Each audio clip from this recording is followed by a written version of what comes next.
6 randonneurs amateurs décident de tenter l'ascension du mont Aetna, un volcan actif réputé pour ses éruptions fréquentes mais rarement mortelles.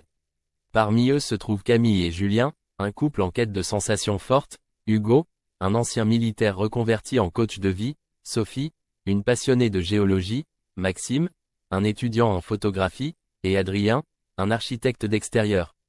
À leur côté, Noah, un guide expérimenté, les mène sur les sentiers, confiant malgré les dangers potentiels de l'aventure. Tout semble se dérouler comme prévu au départ. Le ciel est dégagé, le groupe avance en discutant, plaisantant sur leurs appréhensions. Les paysages volcaniques sont à couper le souffle, avec des champs de lave solidifiés créant un contraste saisissant avec le bleu du ciel. L'enthousiasme est palpable, et les 6 aventuriers se réjouissent déjà des souvenirs qu'ils ramèneront. Alors qu'ils progressent sur un sentier escarpé, Noah demande à tout le monde de s'arrêter. Un grondement étrange monte du sol, faisant vibrer les pierres sous leurs pieds. L'expression de Noah change, il sort rapidement un sismomètre portable de son sac et vérifie les mesures. L'activité est inhabituellement élevée, mais rien ne laisse présager une éruption imminente. Noah hésite à poursuivre. Camille, impatiente, propose de continuer, minimisant le risque. Hugo, toujours prêt à relever un défi, soutient sa suggestion. Noah finit par céder et le groupe reprend sa marche, mais l'atmosphère devient plus tendue. Le calme apparent de la montagne semble cacher une menace grandissante. Quelques heures plus tard, alors qu'ils atteignent un plateau surplombant le cratère, une fissure s'ouvre brutalement à une dizaine de mètres devant eux.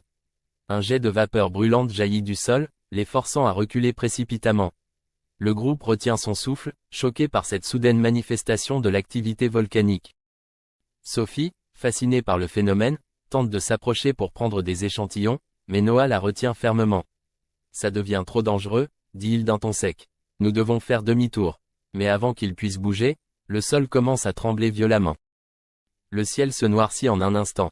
Une explosion retentit, propulsant une colonne de cendres et de roches incandescentes dans le ciel. Des nuages toxiques se forment et se dispersent rapidement, enveloppant le groupe dans une atmosphère suffocante. La panique s'empare de Maxime, qui se met à courir dans la mauvaise direction, frôlant le bord du précipice. Noah, avec une rapidité et un sang-froid impressionnants, le rattrape et le ramène vers les autres.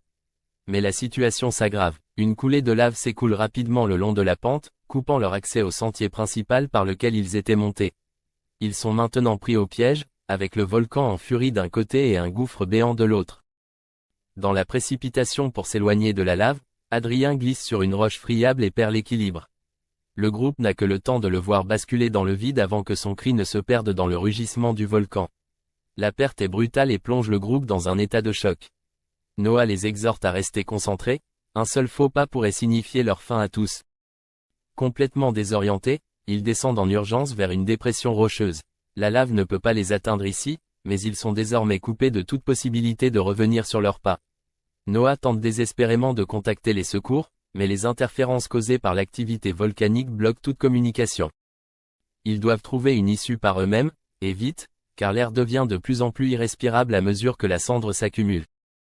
Ils avancent prudemment dans un champ de fumerolles crachant des jets de vapeur brûlante.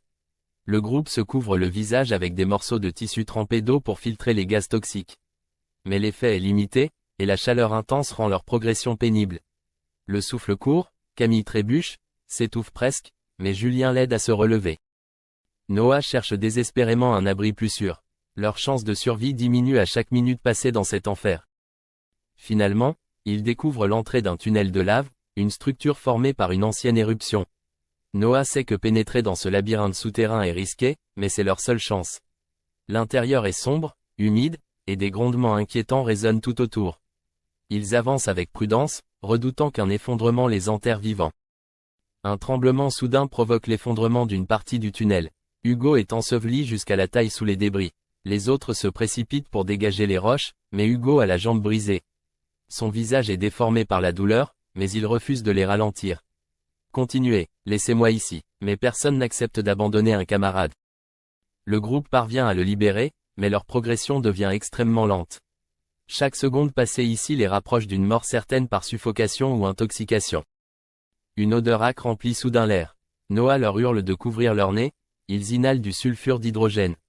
Un gaz toxique qui peut les tuer en quelques minutes. Ils accélèrent tant bien que mal, traînant Hugo derrière eux. Le groupe lutte pour ne pas perdre connaissance, Mais Sophie s'effondre, à bout de force.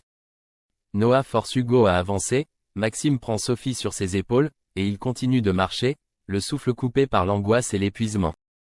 Lorsqu'ils sortent enfin du tunnel, ils se retrouvent face à une rivière de lave bouillonnante. Une ancienne passerelle en pierre se dresse à moitié détruite, mais c'est leur seule option. Les pierres craquent sous leur poids, et une chaleur suffocante les enveloppe. Hugo, transporté par Maxime et Julien, est grièvement brûlé en glissant sur une roche incandescente.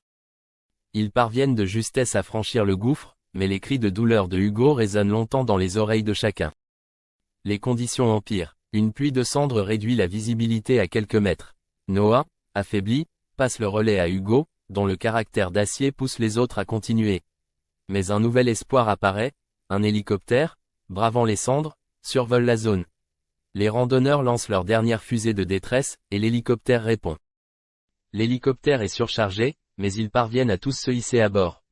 L'appareil lutte pour échapper aux nuées de cendres et quitte enfin les environs. Ils ont survécu, mais ne seront jamais les mêmes après cette expérience.